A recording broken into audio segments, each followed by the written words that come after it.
Good afternoon. Happy Valentine's Day. I hope you guys have some nice celebration planned for later today. Can you guys hear me okay at the back? Yes. Okay, I'll try to speak up, but if my volume goes down, just let me know. So today's talk is about how to raise millions of dollars with a compelling investor pitch. I guess it must be a pretty popular subject given the audience today. Let me get a show of hands. How many of you are currently working on a startup? Oh, wow. Almost all of you are working on a startup. And then how many of you have raised money in the past?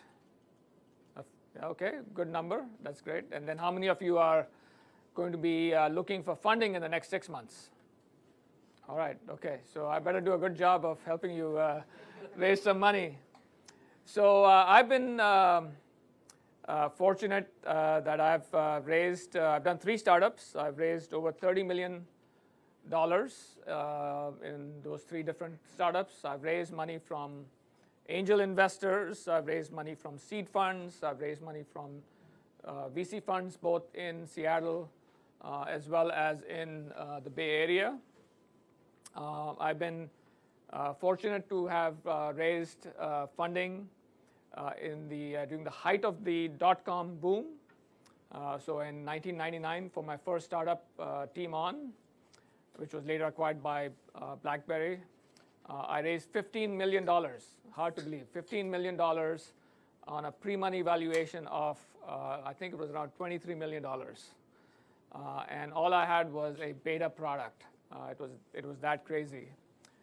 But I've also raised money in the depths of the recession. So after we had the Great Recession in 2010, when it was super hard to raise money, I was successful in raising about $8 million from August Capital for Live Mocha. So I've seen it, I can't say I've seen it all, but I've certainly gone through a lot of funding discussions, pitched to a lot of investors.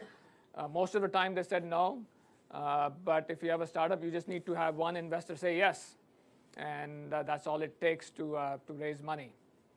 We already talked about my background, but I've been very fortunate to have seen 3 technology waves. First, with the PC wave in the late 80s when I started at Microsoft.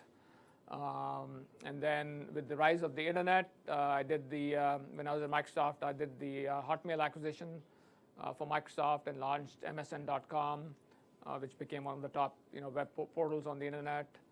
And then since then, I've done 3 different startups with 2 exits. So I've been pretty fortunate to have seen the PC, the internet, and then mobile revolutions happening in my lifetime. So before we talk about how to build a really compelling investor pitch, let me talk a little bit about the pre-pitch preparation that you need to go through. And I'll warn you that you should set aside a good 4 to 6 weeks to prepare for your first VC presentation, because you'll have to go through multiple iterations of your investor deck as you get feedback and you revise it. You'll revise it at least 3 to 4 times. You'll in fact revise it right after your in-between meetings with investors. So it's important to listen to feedback and really do a good job of taking into account that feedback and incorporating that into your investor pitch. So some of the pre-pitch preparation that you need to do is spend some time, obviously, researching the right set of investors that you want to pitch to. If you're based out of Seattle, obviously the Seattle area investors are a prime target.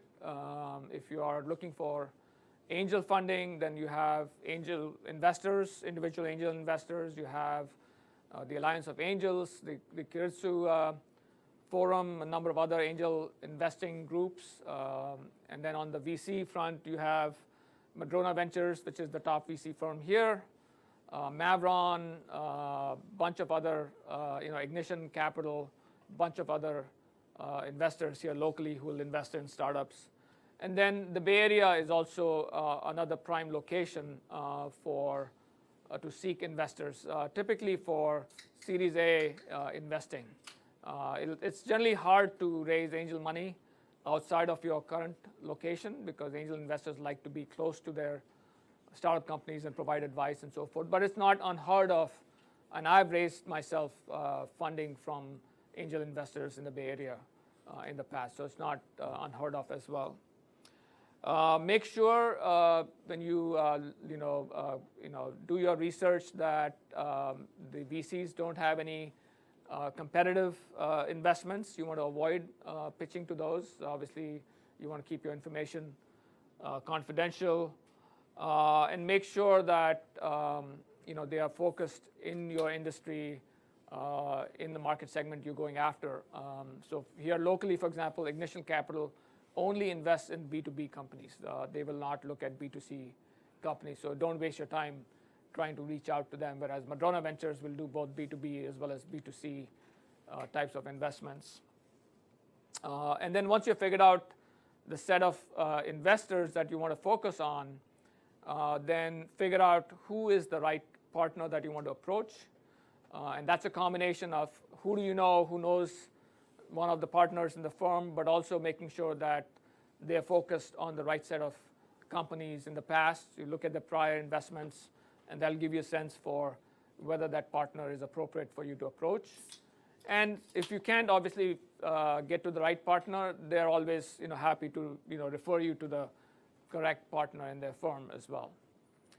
And then ideally seek introductions from prior founders who've been successful for that firm.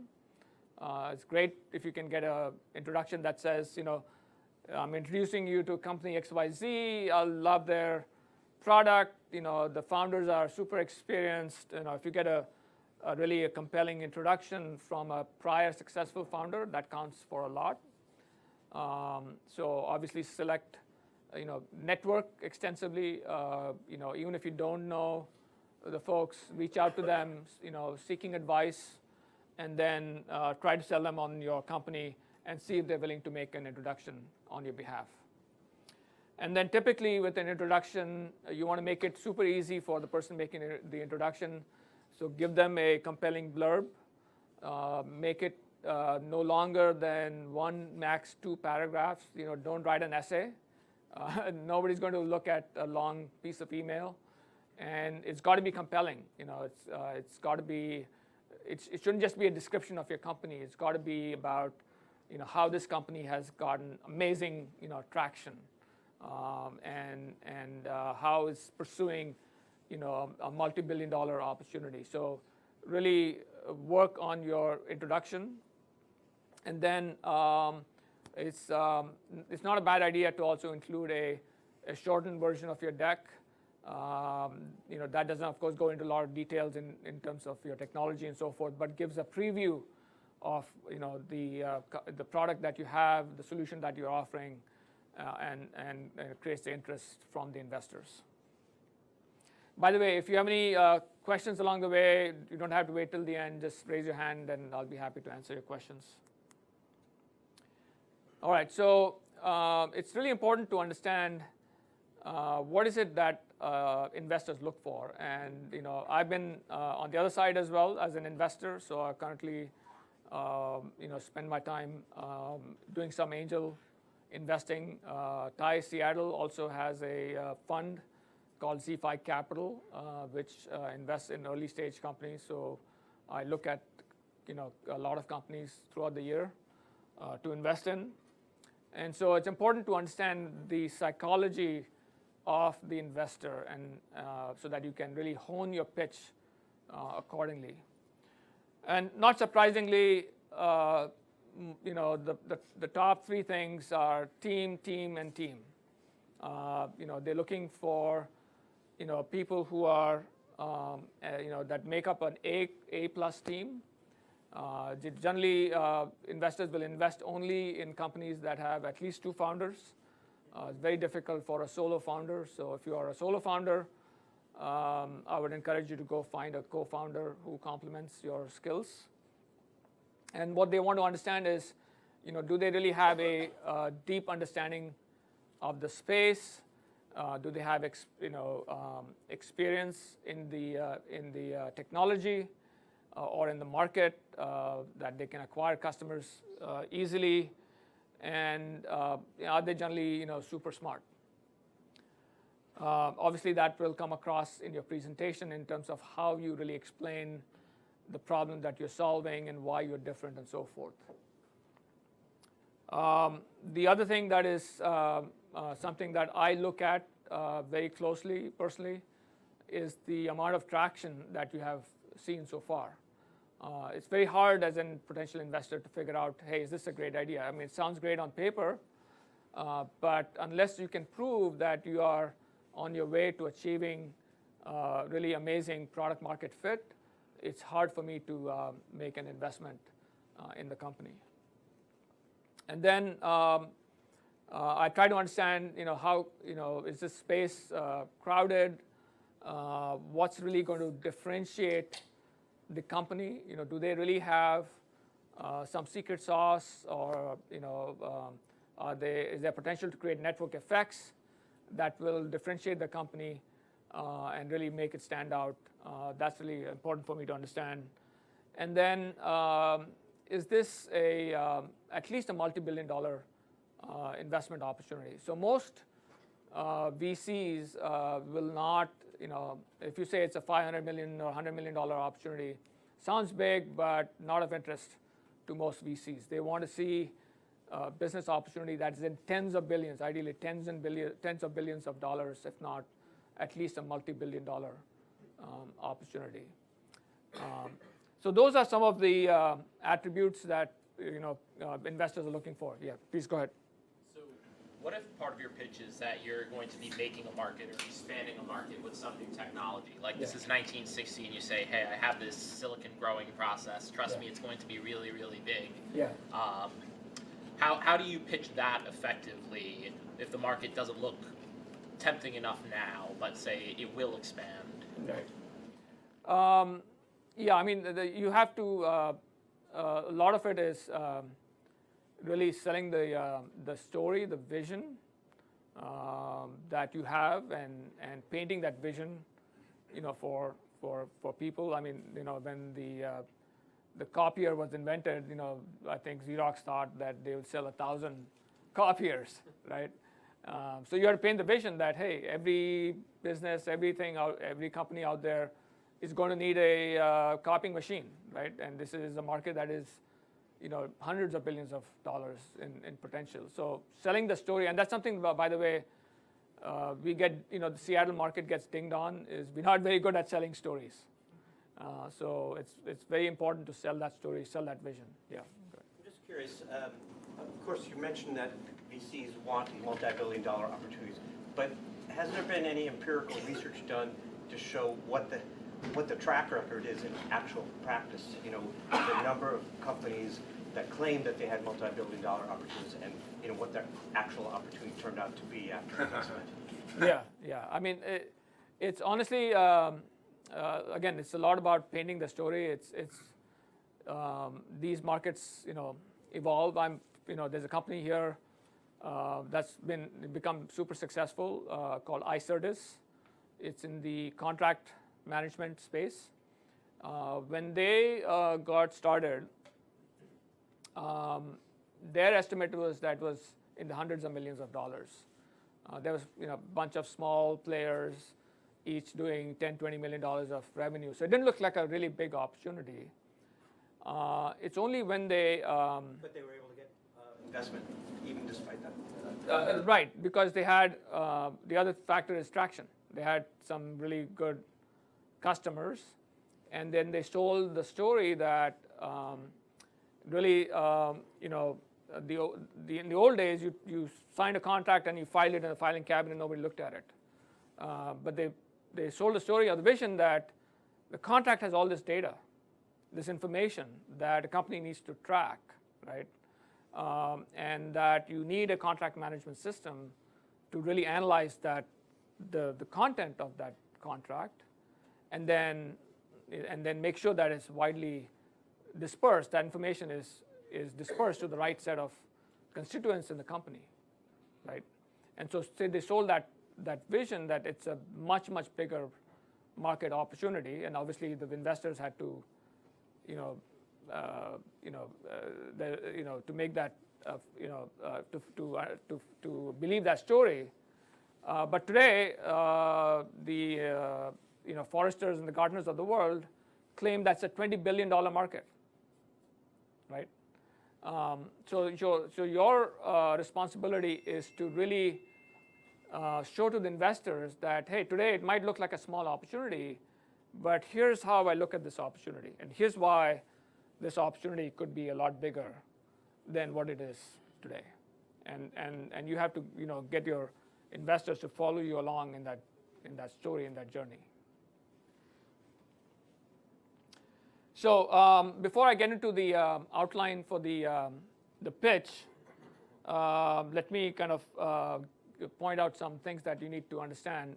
First of all, as I mentioned before, you got to create a compelling story, compelling vision. You got to one of the key things that I like to understand about any pitch is the founder story. What is it that compelled you to start your company? What is the deep insight that you have, and why you believe that you can uniquely solve that problem, right? So selling your personal story as to how you founded the company and what you see as the opportunity out there, how the industry is evolving, is going to be super important to getting the investors signed up. The other thing to note is that your goal is really to get the next meeting. You don't want to provide every little detail about your company and every little feature discussion. All you want to do is to create the interest to get the next meeting where they will spend more time with you to really dig deeper into the company. Yeah. This slide is in the context of a first meeting. Like this is like a first 15-minute meeting. No, the first meeting is typically an hour meeting with an investor. So that's what this overview describes. Yes, right. Yeah. And what you want to do is use that meeting to get the next meeting where they say, hey, this looks really interesting. I would like to dig deeper. And then typically what will happen is, so generally, most pitches will start with one or two, partners who will attend. And then if there's interest, then they'll bring in maybe some more partners or an associate who will get involved in evaluating and going into more depth on the company. Yeah.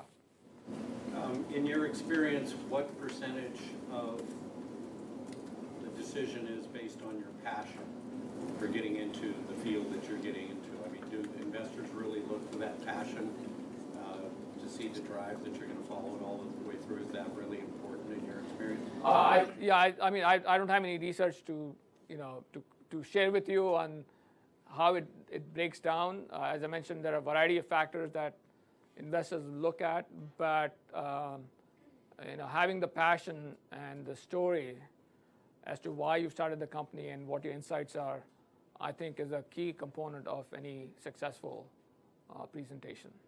And remember, the investors are listening to hundreds and hundreds of pitches. You got to make your pitch stand out versus the other pitches and really grab their attention. Yeah, so I think passion is super important. Keep your presentation short and succinct.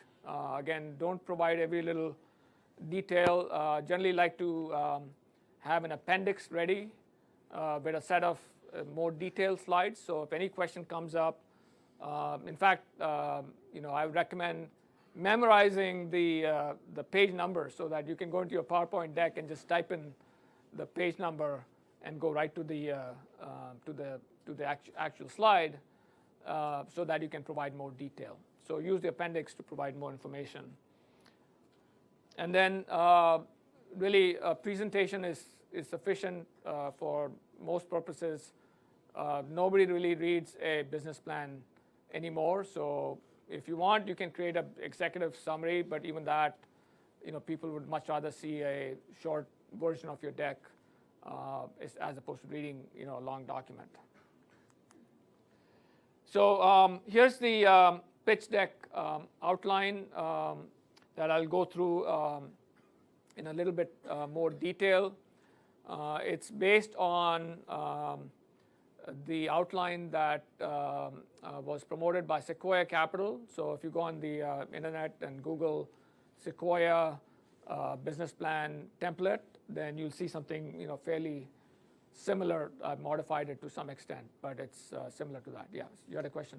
Yeah, when you're going and pitching to different investors, then how do you keep your idea confidential or secret? That's a common question I get about confidentiality. And honestly, no investors are going to sign an NDA. You obviously want to make sure that they have not invested in a company that is competitive.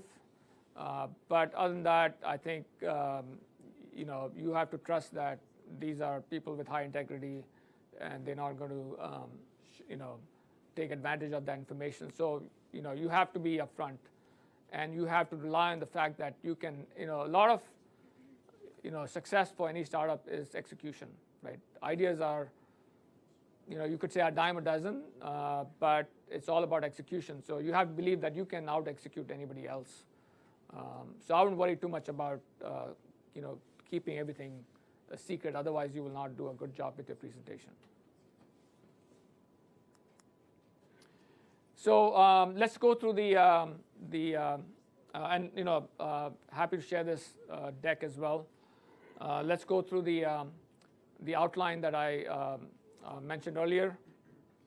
Starting with the company purpose, this provides essentially a succinct description of what the company does, what problem it solves. So if you are, Starbucks, you are providing premium Italian coffee for coffee aficionados. At least that's how they started off initially. Now, of course, everybody drinks Starbucks. And then where possible, use analogies. If you have a company that is providing carpooling and after-school rides for parents, for the kids, then you could claim that you are Uber for after-school rides. Or if you are allowing people to use the excess space in their garage for storage, then you could be the Airbnb for physical storage. So think about analogies that allow you to get your message out in a succinct fashion. And then what you want to talk about is your problem solution that you are tackling with your company. So you want to describe what is the unmet problem or need that you are addressing, and how big is it. As you may have heard, a common phrase that people use is, most investors will invest in aspirins, not vitamins. So your customers need to have a pounding headache where they are literally drawing your solution to them, as opposed to you trying to pitch them to your solution.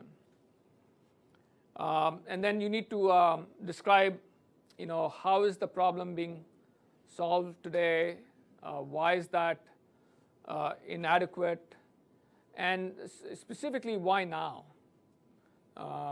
What is it about either the problem or the solution that make it compelling today for you to address? Yeah. Would this be a good place to put in something about market size and opportunity? No, I have a slide later on that talks about market opportunity. This is really just describing your customer, your customer segment. What is their problem or unmet need that you are addressing, right? And then later on, you'll have an opportunity to talk about, okay, now how big is this problem? Why is it an interesting VC a business that can be funded by VCs. So I'm currently, as an example, I'm currently an investor in a company called Ally. That's spelled A-L-L-Y. If you want, you can look them up. And Ally provides a SaaS solution for managing OKRs, or objectives, what's called objectives and key results. That was a methodology for managing by objectives that was invented by Andy Grove, former CEO of Intel, and then it was popularized by John Doerr, one of the famed investors at Kleiner Perkins, and it's become a big trend. A lot of companies, John Doerr has written a book about managing using OKRs, and it's a big trend, and a lot of companies are now adopting that methodology. So it talks about the trend that's happening in the industry. And then originally, before solutions like Ally became available, a lot of companies tried to use spreadsheets to manage the OKRs. But OKRs, one of the nice things about OKRs is that everybody gets involved, and there's transparency all the way from top to bottom. So if you are a low-level employee, you can see what are the OKRs for your CEO. And so most companies have discovered that using spreadsheets to manage OKRs is actually a very inefficient solution. And so they started looking for specific solutions built to manage OKRs. And that's why a company like Ally has been super successful, is that they have a dedicated SaaS tool for managing OKRs. And they have grown very rapidly. I believe their run rate, they started about a year ago. They're already doing $2 million in ARR, annual recurring revenue. They have raised over $25 million in funding.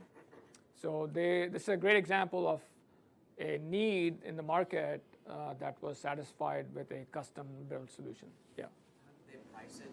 How do they have the relationships to be able to find the alpha customers that want to pay that price? So the question is, how do they price it? Yeah, how do they price it and find the pricing model that worked for the customers they were targeting? Yeah. So they are priced at anywhere from $7 to $10 per user.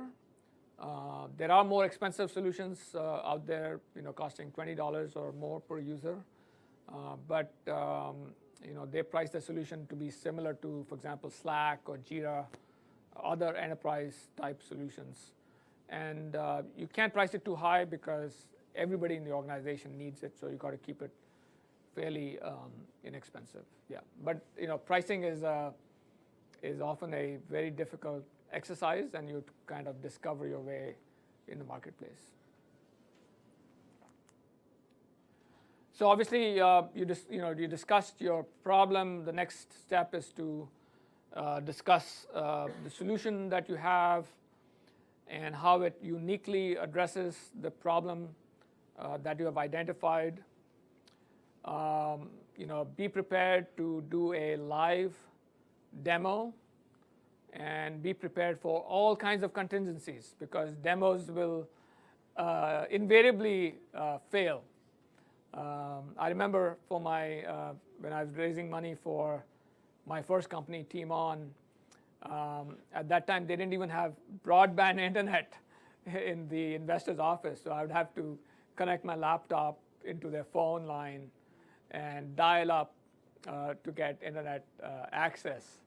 So that is always nerve-wracking to go through that process. Now, of course, they have Wi-Fi and all that, but be prepared with a video as a backup or something so that your demo goes really well. And keep it short and succinct as well. And then also talk about how your customers are utilizing your solution, how they're either driving more revenue or saving cost. If you have any numbers to share there around that, that would be helpful. And then what is the secret sauce or expertise that you bring to bear that uniquely allows you to offer that solution. Let's say you have an AI/ML computer vision solution, then maybe you are a PhD from University of Washington with a specialization in computer vision, or your main advisor is a top professor in computer vision. So make sure that that comes across, that you have some unique expertise to provide a compelling solution for that problem. So I talked about the importance of traction. That to me is one of the single most important slides. Obviously, in an early stage startup, it's difficult to show significant traction, but whatever traction that you have, be prepared to share that information. So one of the key things that I tell most startups is define the metrics that you're going to use to measure the success of your product, and measure those metrics religiously. And what you want to do is you want to share those metrics, whether it's user growth, engagement, retention, revenues, right?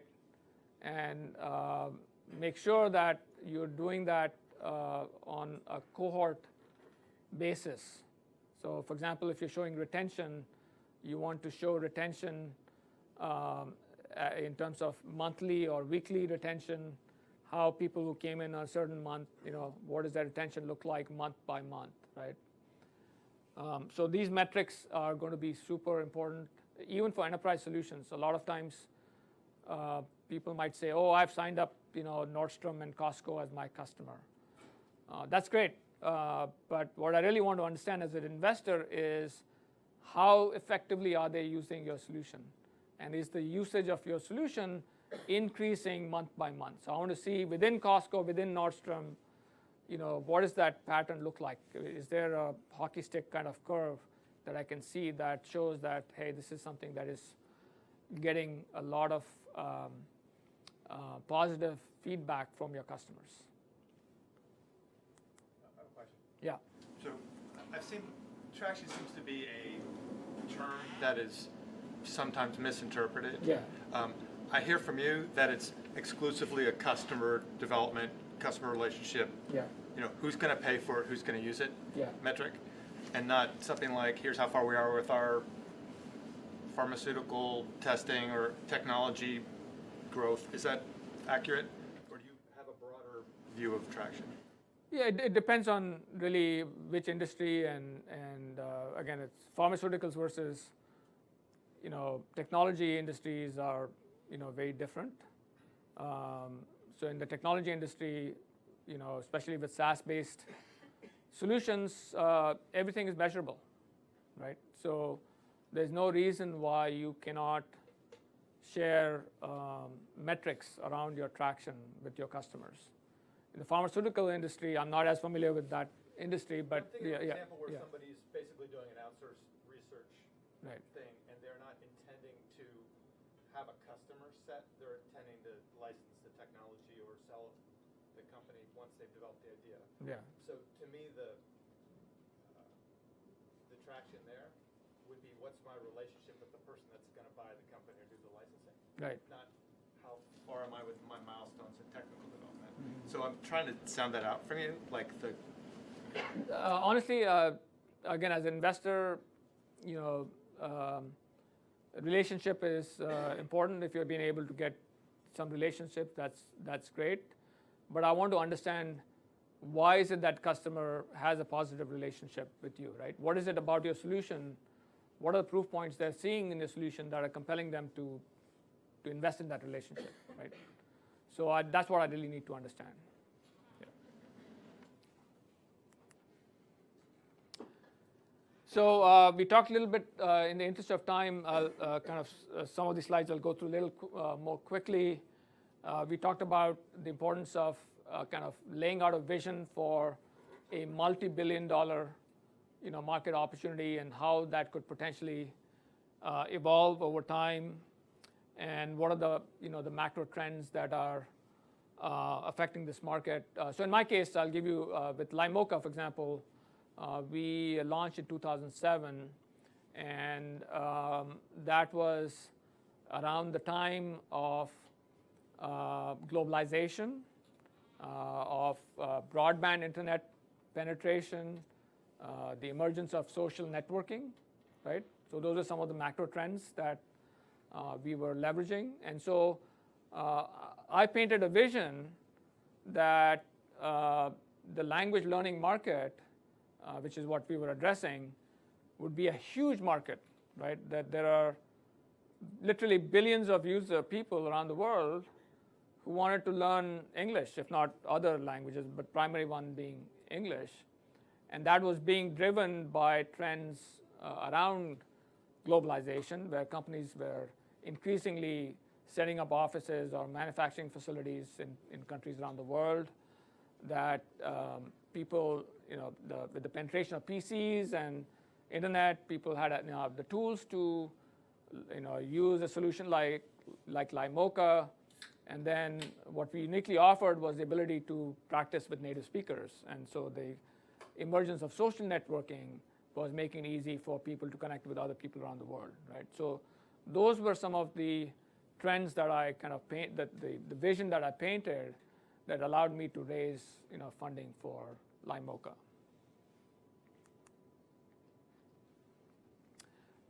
Clearly, one of the key things that VCs will like to understand is your competitive set. It's very rare that you have no competitors.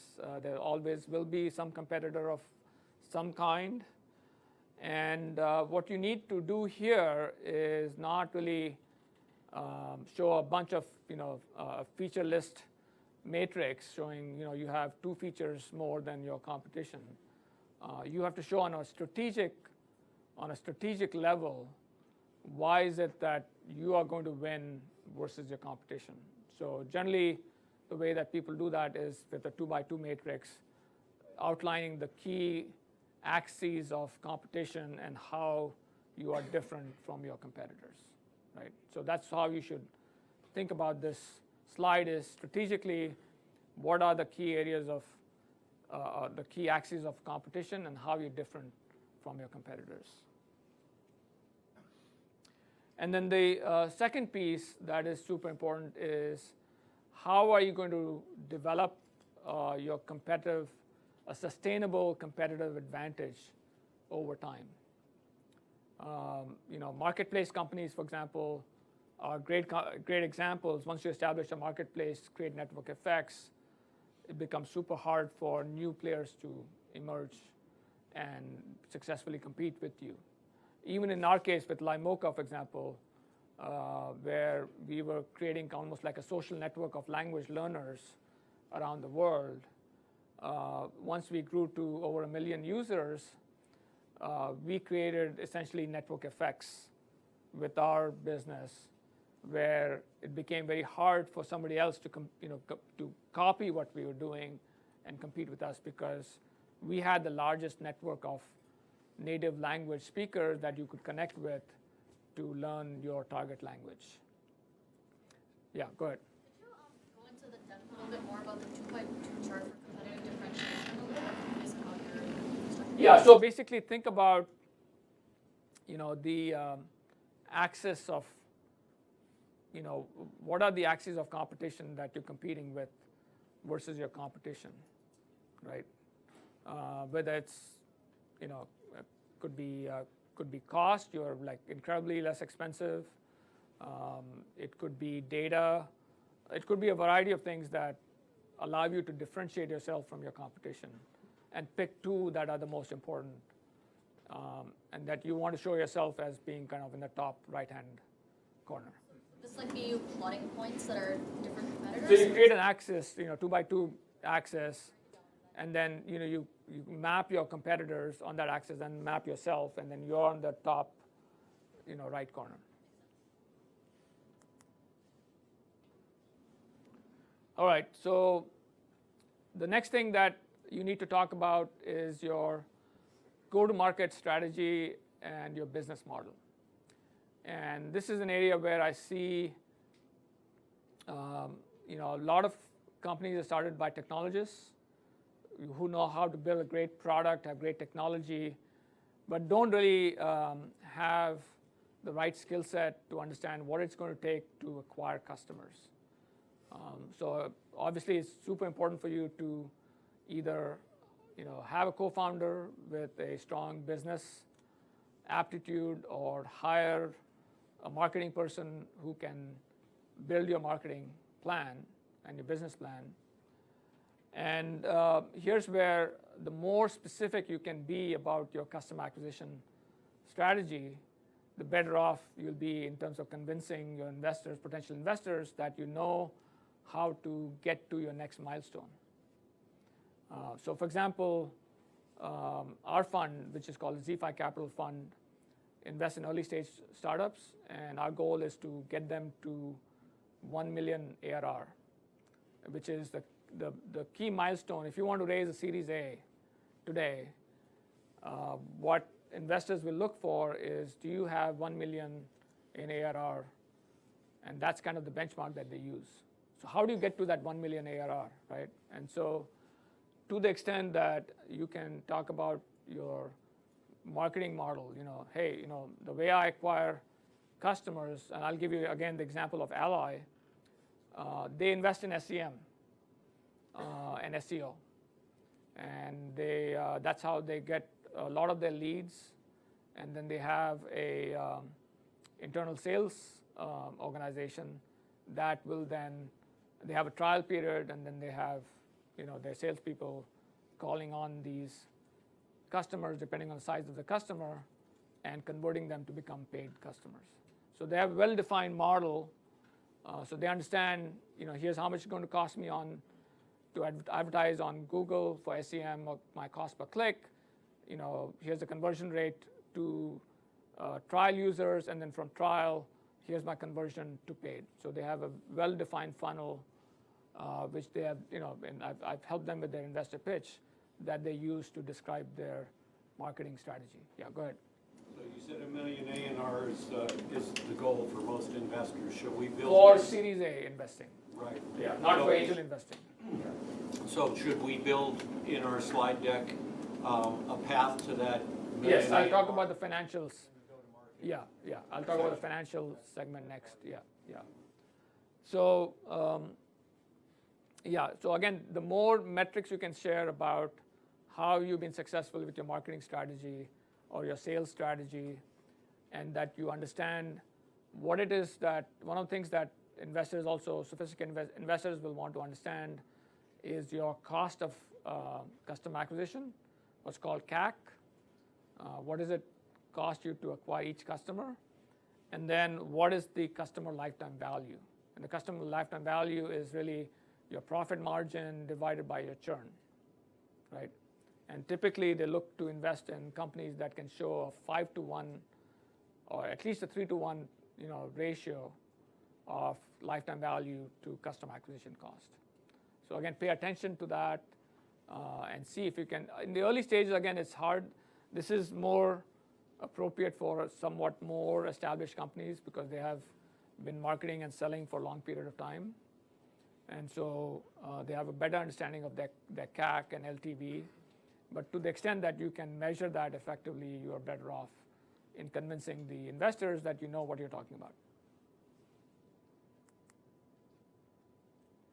I'll come to the financials is next, but one thing I want to emphasize, a lot of times people will just have pictures of their teammates and will not really spend a lot of time really explaining their expertise and their accomplishment. And so this is really, again, as I mentioned, the team is super important.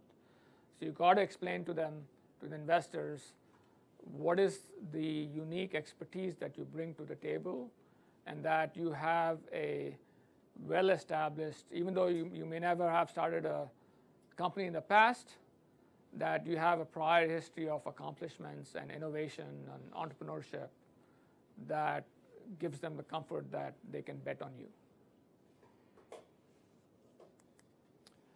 So financials. So here again, I see a lot of people spending enormous amount of time building a 5-year revenue P&L model. And honestly, it's a complete waste of time. Complete waste of time, because you have no clue. You have no clue what your revenues are going to be, expenses are going to be in year 5, right? So what I would encourage you to do is focus on the financials for the period of time that you're raising money. So if you're raising money for 2 years and you have certain milestones, then build your P&L model for the next 2 years.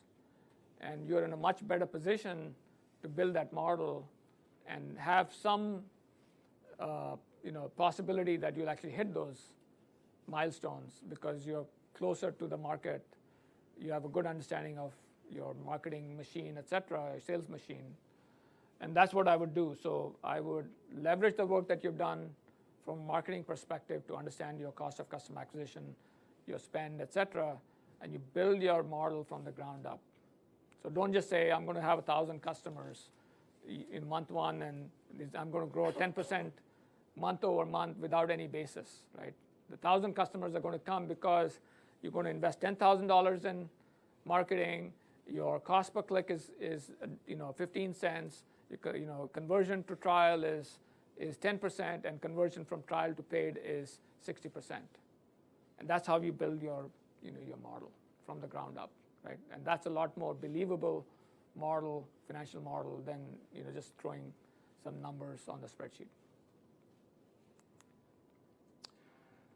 And then finally, you need to get to your ask slide, which is what is your ask from a funding perspective. One of the things that investors will obviously want to understand is what is your funding history to date, who are your prior investors. Obviously, if you have some good angel investors or seed investors, that gives a lot of credibility. Have a specific number in mind for how much you want to raise. So don't give a range. So don't say I want to raise 6 to 8 million. Say I want to raise 6 million, and have a plan that is based on that raise, right? And be prepared to outline what are you going to do with that money, how are you going to spend it, and what are some of the milestones you're going to achieve with that funding. Do you want somebody to say what they think their pre-money valuation is? Great question. Yeah, so the question was, should you, and investors will ask typically also is, do you have a valuation in mind? And my advice is never to give a number, especially dealing with VC investors. With angel investors, I'll talk about a little, that's somewhat different. But with VCs, you want to say how much you want to raise, and you want to say, hey, I'm talking to a bunch of investors, a lot of interest. I will let the market dictate the terms. Because if you say I want to raise money at 15 million pre-money valuation, well, maybe the investors were so excited they would have given you 20 million, right? And so why do you want to shortchange yourself, right? The only time that you provide a valuation is when you're doing angel funding. And typically what I recommend there is to find a lead investor and then agree on the terms. And then to the subsequent investors, you can say, okay, I'm raising $2 million on a $6 million pre-money valuation. That's fair, yeah. So it depends on what stage you're on and so forth. So finally, some general do's and don'ts. Provide as much ammunition to validate your story.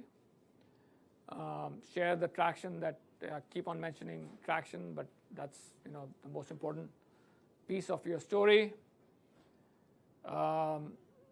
Be realistic about what kinds of growth and revenue projections that you're showing. Make sure it's based on prior history and you can justify your numbers. Keep your slides super simple and easy to understand. And I would actually encourage you, once you have developed the outline for your presentation, to spend some money and get a graphic designer to help you clean up the presentation, make it look a lot more presentable. It will make a big difference. I personally believe that a nice, clean, well-done presentation has a lot of value. And then as I said, it's going to take you 4 to 6 weeks to put it together. So practice as much as possible, get feedback, and then make changes based on that feedback. Yeah. As a founder of a company, how would you determine what to include about your own salary as a request in the funding? Going too high, you kind of scare people off, but too low, you may not cover enough of your living needs. So right. What's your advice on that? Yeah, so generally when you are raising money, you don't really discuss, how much. You can put that down in your P&L, but when the funding is happening, nobody's going to really get into that level of detail, so you don't have to worry about it in the funding scenario. Once you have received funding, then you can have a discussion with your board and your investors say, hey, this is really, what I think would be a fair, equitable, compensation for my, at this stage of the company and so forth. Be prepared that in the early stages, you will have to take a pay cut. And then once the company is generating a lot of revenue, et cetera, then you can get to more market rates for your compensation. But initially, you will have to take a hit on your compensation, and they expect that, from you. Yeah. I think this is the end of my end of my presentation. So we have just a few more minutes left. So I'm happy to answer any questions you might have. Any other questions? Yeah. Are there any rules that change with angel investors from what you've talked about? You mentioned like 1 or 2, but is there anything else that we should keep in mind at the seed level? Yeah. With angel investors, you're much earlier stage with the company, and so you're less likely to have significant traction that you can share metrics on and so forth. So with angel investors, typically what I advise is to find a good lead investor, convince them, whether it's an individual or whether they're part of an angel band of angels, and then use them to help you recruit other angel investors. Because once somebody who's a super angel who's agreed to invest in you, that lends a lot of credibility. And then the other thing I advise is when you go in front of like Alliance of Angels, etc.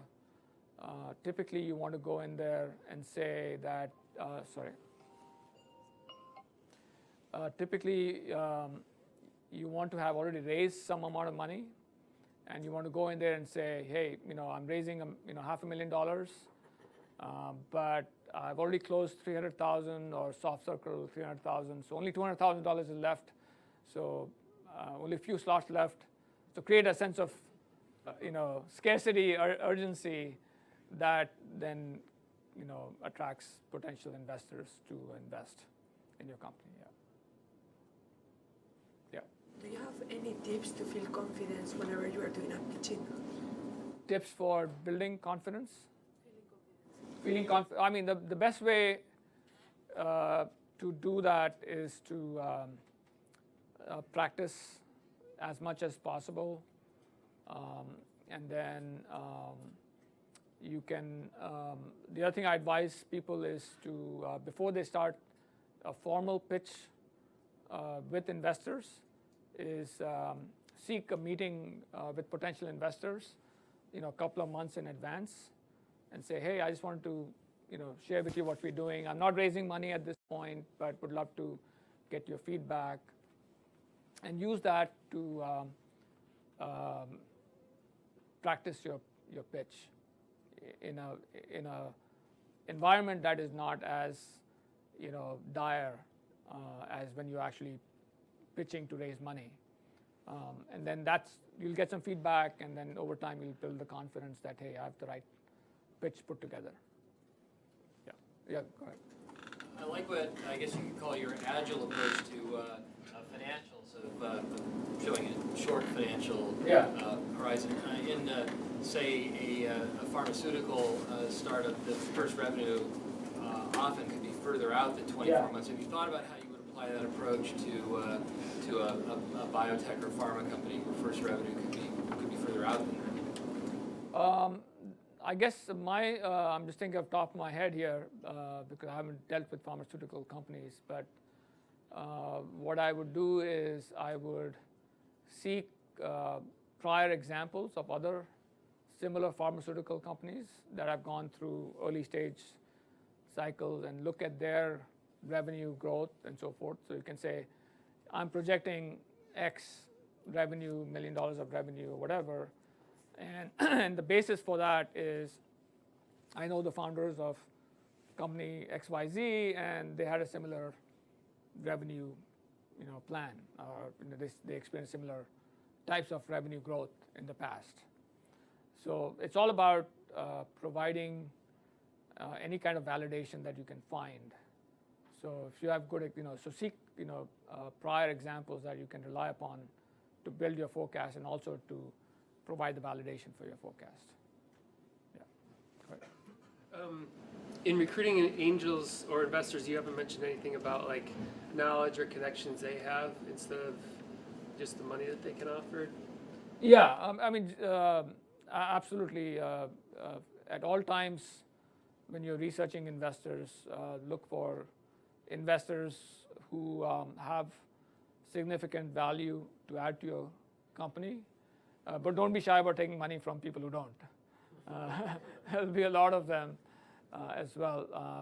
But you can also seek them out as advisors as well, right? So, yeah, definitely look for money from folks who have legitimate industry experience and can add a lot of value, and also have connections, right? If they can help you for your Series A round, then they can connect you to local VCs or VCs in the Bay Area.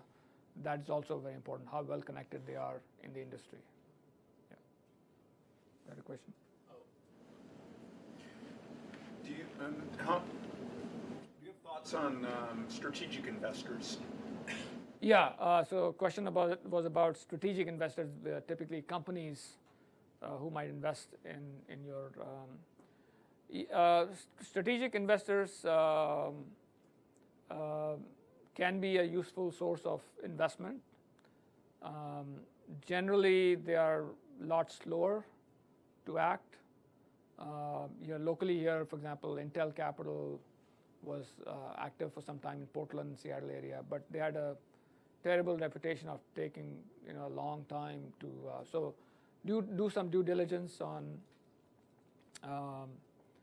the strategic investors, how quickly they make decisions, because sometimes they have to get it approved through multiple layers of management. And also, the benefit of a strategic investor is that they are not very valuation sensitive, so you might be able to get a better valuation for your round.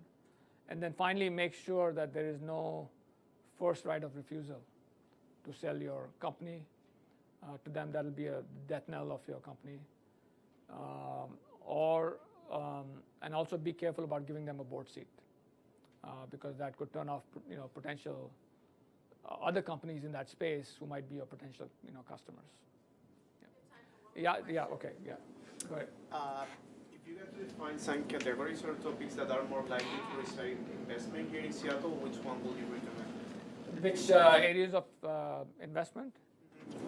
I mean, here locally, generally investors invest in more B2B opportunities. B2C opportunities are far fewer. Of course, you have example like OfferUp, which is a highly successful B2C company here locally. But here, it's B2B, cloud, AI, ML. Those are the areas of interest for investors. I'm happy to stick around for, I think that's the last question I'll take, but I'm happy to stick around for a few more minutes and then, Thank you very much. Yeah, assuming the room is